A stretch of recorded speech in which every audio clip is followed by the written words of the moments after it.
कधीच नाही चुकणार तुमचे फेवरेट टीव्ही शोज झी5 सोबत, तेही एकदम फ्री। सर तुम्ही नका काळजी करू, सगळं ठीक होईल। काय ठीक होणार आहे अक्षरा? कसं काय ठीक होणार आहे? अरे शाळा कायमची बंद करायला निघाल्या मॅडम, आणि मी नाही बघू शकत ते। खरं सांगतो अक्षरा, आजपर्यंत शाळेसाठी प्रामाणिकपणाने जेवढं म्हणून काही करता येईल तेवढं मी केलेलं आहे। म्हणजे शाळेचे ॲडमिशन्स वाढवाय म्हणून गावोगावी फिरलोय मी, जे जे म्हणून शक्य आहे तेवढं सगळं केलं। पण शेवटी काय झालं, शाळा बंद होण्यापासून नाही ना वाचवू शकत आहे मी। नाही, मला क्षमा करा अक्षरा, मी काही नाही करू शकलो। सर प्लीज असं बोलू नका, तुम्ही खूप केलंय शाळेसाठी। काय फायदा? हा, उपयोग काय झालाय? शेवटी शाळेवरती संकट यायचं ते आलंच ना। पण आपण करू ना या संकटाचा सामना, आपण सगळे आहोत, सगळे मिळून काहीतरी करू। मॅडम तुम्ही आता बाहेर थांबा, त्यांना गोळ्या द्यायच्या। हो सर, मी थांबू का बाहेर? काय लागलं होतं सांगा।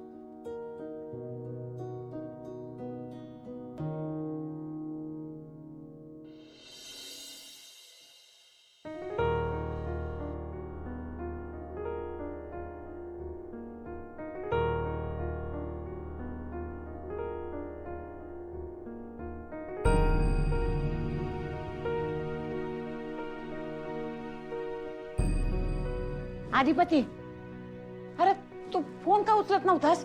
कवा तर फोन करते मी तुला। हा, मी काय बघितलं नाही फोन बाई, माझं नाही लक्ष कशात। मला काय करू वाटना, बोलू वाटना, कुठलं काम करू, काय आयुष्यात काय अर्थ राहिला नाही माझ्या।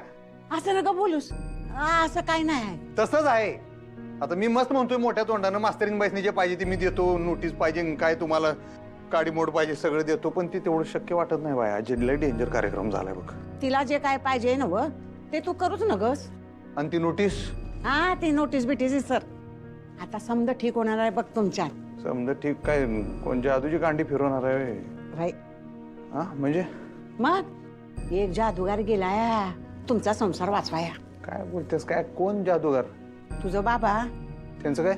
अरे ते सुनबाईच्या घरला गेले, तिच्या संग बोलाया। अहो काय बोलताय? शांत राहा ना जरा। कसं शांत होऊ? सांग ना, कसं शांत होऊ? हे माझ्या प्रश्नाचं उत्तर देऊ देत ना।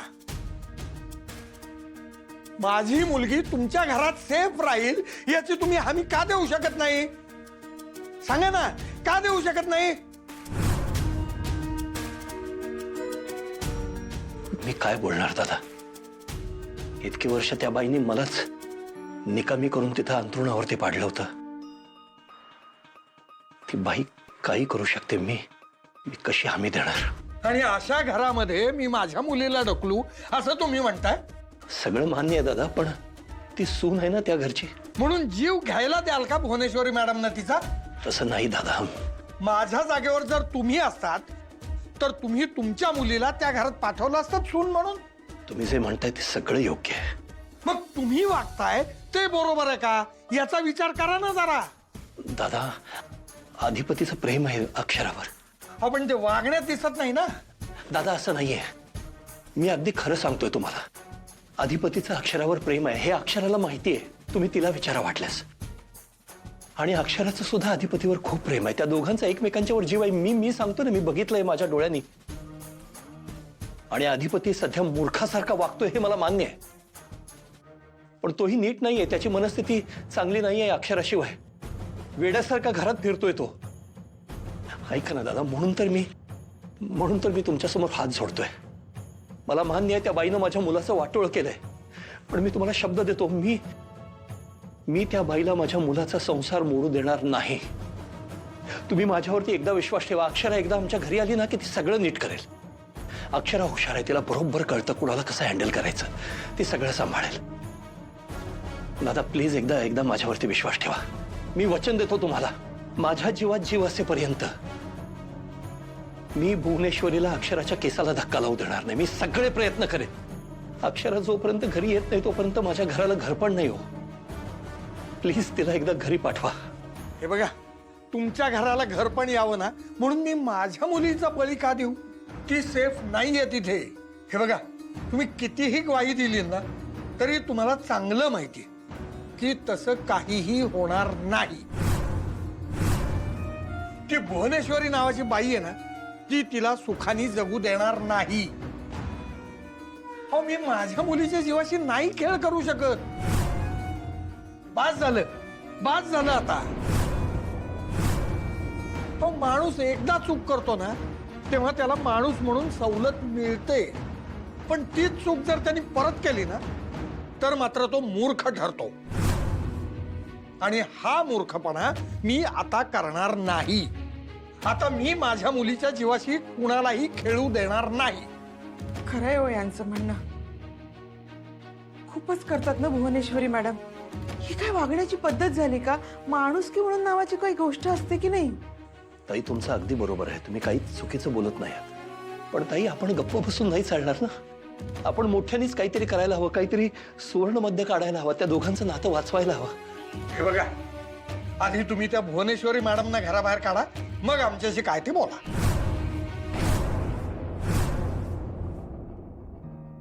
सर कसे आहेत आता? आहेत, ठीक आहेत. आम्ही ऐकलं ते खरं आहे का? शाळा बंद होणार आहे म्हणून? नाही असं काही नाही होणार. पण माझ्या कानावर आलंय तसं. भुवनेश्वरी मॅडमनी फुलपगारे सरांना सांगितलंय की आपली शाळा बंद होणार आहे म्हणून. हो, त्या म्हटल्या असं, पण बापरे, त्याचंच टेन्शन घेतलंय वाटतं सरांनी. शाळा स्थापन झाली तेव्हापासून आहेत ते. त्यांना ते खूप लागलं असणार. अक्षरा, तू अधिपती सरांना सांगून बघ ना एकदा. तू शाळेसाठी एवढं करतेस आणि असा निर्णय तुम्ही घेता. अक्षरा प्लीज काहीतरी कर तू. हो, मी करते. तुम्ही नका काळजी करू, आपण काहीतरी मार्ग काढूया. खरंच असं काही होणार नाही. बरं, तू निघ, आम्ही आहोत. नक्की का? हो, तू जा. तुझी खूप धावपळ झालीये. तू जा, आम्ही आहोत तिथे. तू तिकडे लढाई लढ, आम्ही इथला गड राखतो. अक्षरा, शाळा सुरू राहिली पाहिजे. विद्यार्थी आहे, स्टाफ आहे, सगळ्यांचं किती नुकसान होईल ग. प्लीज अक्षरा, तू काहीतरी कर. हो, मी बोलते, तुम्ही नका काळजी करू. शाळा तर नाही बंद होऊ देणार मी. मला काही लागलं तर सांगा नक्की. हा, फोन करा. येऊ मी? हो. सांगा ना चारुहासराव, काढू शकता का भुवनेश्वरी मॅडमना घराबाहेर? तिला घराबाहेर काढणं शक्य असतं ना तर इतकी वर्ष शांत बसलो नसतो मी. या गोष्टी माझ्या हातात नाही आहेत. माझं घर वाळवीसारखं पोखरलंय त्या बाईनं. जळूसारखी चिकटून बसली ती. दादा, माझा मुलगा तिच्या कह्यात आहे. देवी मानून तो तिची पूजा करतो. ज्या क्षणी मी त्या बाईला घराबाहेर काढेन ना, मी माझ्या मुलाला गमावून बसेन. मी कसं घराबाहेर काढू तिला? घर पोखरलंय दादा तिनं माझं. आणि अशा घरात आम्ही अक्षराला पाठवू? हो, कारण दादा हे सगळं अक्षरच थांबवू शकते. हे बघा, जे तुम्हाला जमलं नाही ना ते तिच्यावर टाकण्यात काहीही अर्थ नाही. तुमची तळमळ समजते मला, पण मी माझ्या मुलीला तिकडे पाठवणं शक्य नाही. झी5 ॲप डाउनलोड करा आणि पहा सर्व एपिसोड्स एकदम फ्री.